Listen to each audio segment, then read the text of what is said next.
अब ये मिक्स अचार के साथ नहीं हुकूमत चल सकती। जिस गवर्नमेंट का मैंडेट है उसको रिस्पेक्ट करें। एक 50 सीटों वाला कैसे फतह का ऐलान कर सकता है कि 50 सीटें अभी आई नहीं। आप इंडिपेंडेंट की जो लेबल कर रहे हैं पीटीआई के उससे डबल उस वक्त नंबर है, मगर उसका आप मैंडेट का रिस्पेक्ट नहीं करते, आप किसी चीज़ का इंतज़ार नहीं करते। आपकी टिकटें दोहा की कटी हुई 65 टिकटें ऑन रिकॉर्ड है इत्तेहाद एयरलाइन की, ठीक है। तो अचानक ये क्या इतना बड़ा शिफ्ट आया। अभी खान साहब से बैरिस्टर सलमान सफदर साहब और मेरी मुलाकात हुई, हमारी कोर्ट हेयरिंग के बाद मुलाकात हुई है। जो कोर्ट प्रोसीडिंग का हवाल है और केसेस के हवाले से अभी ब्रीफिंग सलमान सफदर साहब देंगे। जो खान साहब के साथ मीटिंग हुई उसमें खान साहब ने सबसे पहले तो अपनी कौम को मुबारकबाद पेश की है।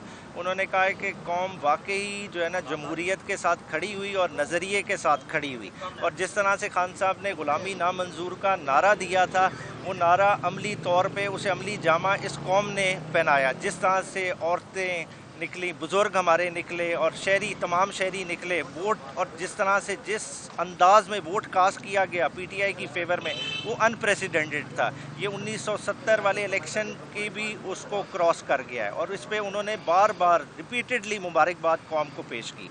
और जिस तरह का मैंडेट पीटीआई को दिया गया है इंशाअल्लाह ताला पीटीआई मरकज़ में, केपीके में और पंजाब में गवर्नमेंट बनाएगी। और खान साहब ने और बहुत उसमें ड्यूटीज़ भी असाइन की है कुछ लोगों को। वो ड्यूटीज़ जो केपीके पंजाब के हवाले से हैं वो डायरेक्टली उनको बताई जाएंगी, इसलिए अभी मैं उनके नाम नहीं डिस्क्लोज कर रहा। दूसरी जो बड़ी बात खान साहब ने की आज की, उन्होंने मुल्क के सबसे बड़े प्राइम इदारे से अपील की कि खुदारा अब जो कुछ पहले हो गया। ये देखें कौम ने मैंडेट एक दिया है, वो मैंडेट रिस्पेक्ट होना चाहिए, वो हर तरह से रिस्पेक्ट होना चाहिए। कौम के मैंडेट के साथ जो 9 फरवरी के बाद हो रहा है वो नहीं होना चाहिए किसी तरह से भी, क्योंकि ये कौम को फर्दर एलिनेट कर देगा, कौम में इदारे और कौम के दरमियान दूरियां पैदा करेगा। तो ऐसा बिल्कुल भी नहीं होना चाहिए। और साथ ही साथ जिन हलकों में रातों रात 9 मई से रिज़ल्ट बदले गए हैं और बदले जा रहे हैं, खान साहब की उन हलकों की आवाम से और कैंडिडेट से पुरजोर अपील है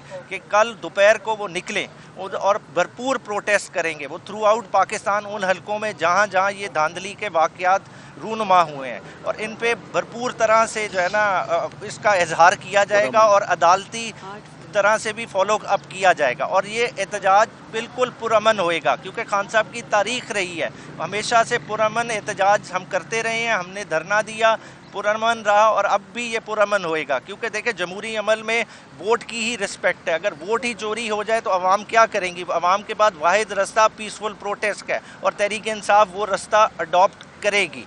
साथ ही साथ खान साहब ने ज़िक्र किया अपने जो हमारा माशी बुरान से गुजर रहे हैं। खान साहब ने कहा कि देखें ज़मीन बोस हो चुकी है हमारी इकॉनमी, कल स्टॉक एक्सचेंज फिर से 1200 इंडेक्स लूज़ किया।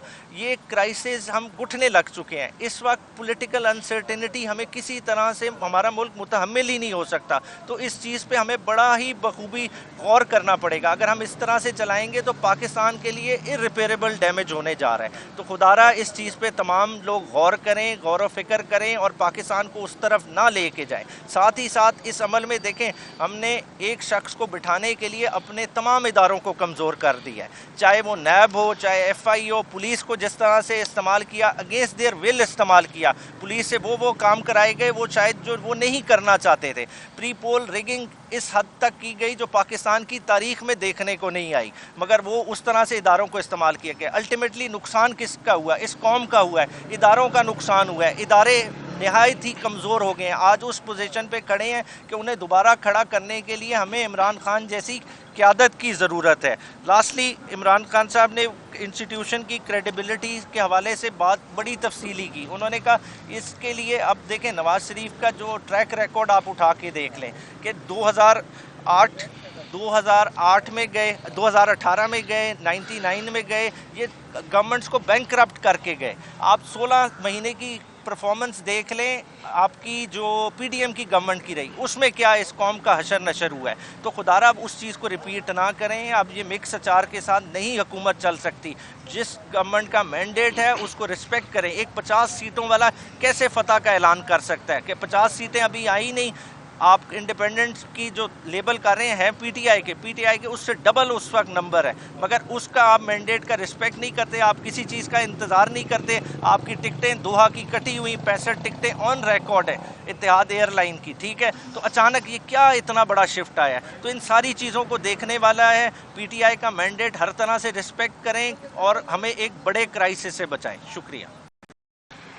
دیکھیے جی، آج ایک سوال پوچھ لیں. بتائیے گا، کل میاں نواز شریف نے خطاب کیا اور انہوں نے حکومت بنانے کا اعلان کیا ہے، اس پر کوئی بات بھی خان صاحب؟ جی وہ یہی انہوں نے کہا کہ 50 سیٹوں پہ کوئی کیسے اعلان کر سکتا ہے. خان صاحب نے آج ڈان اخبار بڑا بخوبی پڑھا ہوا تھا اور تمام حالات سے بڑی طرح سے اویئر تھے، اور وہ کہہ رہے تھے مطلب ایسی سیٹیں، اب وہ نور عالم کی انہوں نے مثال دی، ٹھیک ہے نا. آپ ریحانہ ڈار کا دیکھ لیں، مطلب حلقے جو جیتے جتائے کنورٹ کیے گئے ہیں راتوں رات، وہ کیسے ہو سکتا ہے؟ اسلام آباد کی 3 سیٹیں کیسے کوئی اور جیت سکتا ہے؟ پی ٹی آئی کی لمبی مارجن سے 50 ہزار کی لیڈ ہے، انہیں آپ انڈو کیسے کر سکتے ہیں؟ یہ آپ فردر کرائسس میں اس ملک کو ڈال رہے ہیں. دیکھیں، آپ عمران خان کی ذات کو بھول جائیں، دوسری چیزوں کو بھول جائیں. یہ اس ملک کی جو ہے نا ایشو ملک کی کریڈیبلٹی، ملک کے انسٹیٹیوشنز کی کریڈیبلٹی کا ہے. اب خبر آپ کی دسترس میں ہر وقت بر وقت. ابھی سنو نیوز کے یوٹیوب چینل کو سبسکرائب کیجئے، بیل آئیکن پر کلک کیجئے اور باخبر رہیے ملکی اور بین الاقوامی حالات سے یقین کے ساتھ.